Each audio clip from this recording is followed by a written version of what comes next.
All the way from Indianapolis, Indiana, it's Cavin Eggleston, everyone.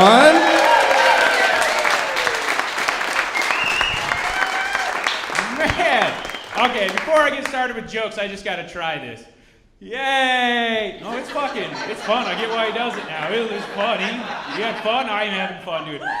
Yeah, oh my God. Man, 2024 has been pretty good to me so far. I recently lost 187 pounds. Yeah. Okay, I feel like I look pretty good, and then I take off my shirt, and I kind of look like a candle you forgot in your car. Yeah, one that looks just real melty and weird, all right? Smell of its memory of cookies. Oh man, I lost that weight. I lost 187 pounds. At my heaviest, I was 454 pounds. That's a big boy. Here's what I learned at that size. I learned that fat people are the only people you're still allowed to profile legally.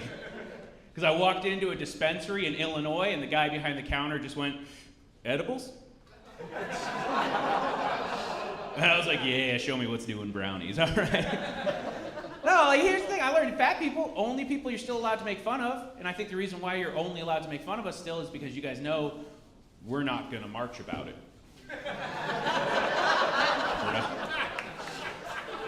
We're not a marching people, historically. Like, we'll crush a sit-in. You're playing to our strengths there. We ain't going to walk for shit. Which is also ironic because we're the one group of people that marching would solve 100% of the problem. All right? Nobody has to vote, no laws have to get changed.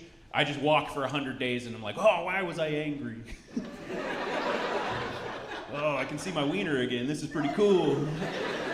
Yeah, losing all that weight, they don't tell you the coolest part is you can see your junk again. And I don't know if you know this, fat guys, the relationship we have with our penises is about the same that white women have with haunted houses. Like, we can't see it, but we can feel a presence. You're like, I felt a cold spot. Get the Ouija board, Martha. I don't know how you guys fuck, but that's how we do it. No, man, I love losing weight. I love having lost weight. It's pretty fun. It's pretty cool. I'm also married, so that's made things better. I love being married. Who are my married folks in the room tonight? Clap it up if you're married. Yeah. I've been married for 12 years, and sometimes they'll ask me, they'll be like, well, Cavin, what's your secret to a good marriage? And I'm like, look at me, I look like I stole this shirt from a Margaritaville. I have Dungeons and Dragons dice tattooed on my arms. I don't make good decisions. You want my best piece of marriage advice, it's find a partner willing to settle. So what I did, I caught her on the backslide. It's been working out for me pretty good. No, like, being married is weird. Like, I don't think you can give marriage advice because marriages are personal, they're special, each one's unique. And marriage advice is always stuff that's generic. It's like, learn to laugh together. And I'm like, I'm a professional comedian. Laughter's not a fucking problem in my house, all right? I've been delightful up here for 3 minutes, goddammit. I don't know, man. Like, here's the only piece of advice I can give anybody that's dating or new to marriage. This is my piece of advice for you. Write it down. Learn what your partner's allergic to. Because I learned my wife's allergic to mangoes 3 times. And you know what happens the first time you take her to the emergency room because you brought home mango peach salsa? Hospital thinks you're a bad husband. And the second time, they think you're trying to murder your wife. The third time, they think you're bad at trying to murder your wife. You're like, what is she, the Roadrunner? Is she a Wile E. Coyote? You're from Indianapolis, use a gun.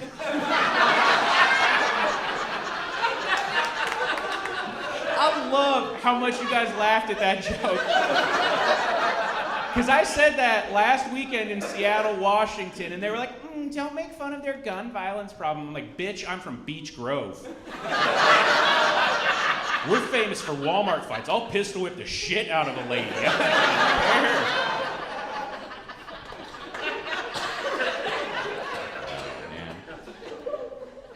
I'm on the road a lot for comedy. People ask me what it's like being married and being on the road, and I'll be like, well, it's a lot like microdosing a divorce. Okay. It's a lot of me paying for a house I don't get to sleep in while I cry alone in a Motel 6. No. They're like, well, what do you miss most about your wife? And they expect me to say something very sweet. But if I'm being honest, what I miss most about her is them titties. I do. I miss them. So I have my own set, but it's different. It's different. I love them, but they're not the same. No, when people ask me, they'll be like, well, Cavin, why don't you just have an open relationship? Why don't you have an open marriage if it's just about sex to you? And to them I say, look at this body. This isn't an open marriage body. Are you kidding? That's a dick-forward set of skills. My talents lie in attentive listening and cuddling good, all right? So, like, I can't take my wife to an orgy. I already know she's out of my league. I can't take her to an orgy and find out we're playing different sports. I just go there. She's surrounded by, like, 5 dudes. I'm just hanging out by a buffet table. Just saying motivational stuff to myself. Like, man, it's great to be on the team even if I'm not on the field, huh?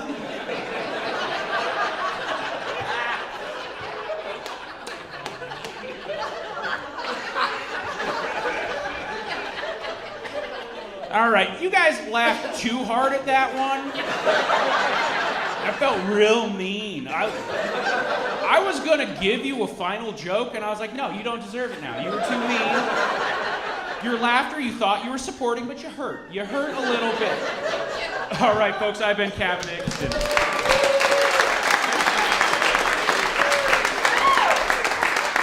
Cavin Eggleston, everyone. Let him hear it. All right.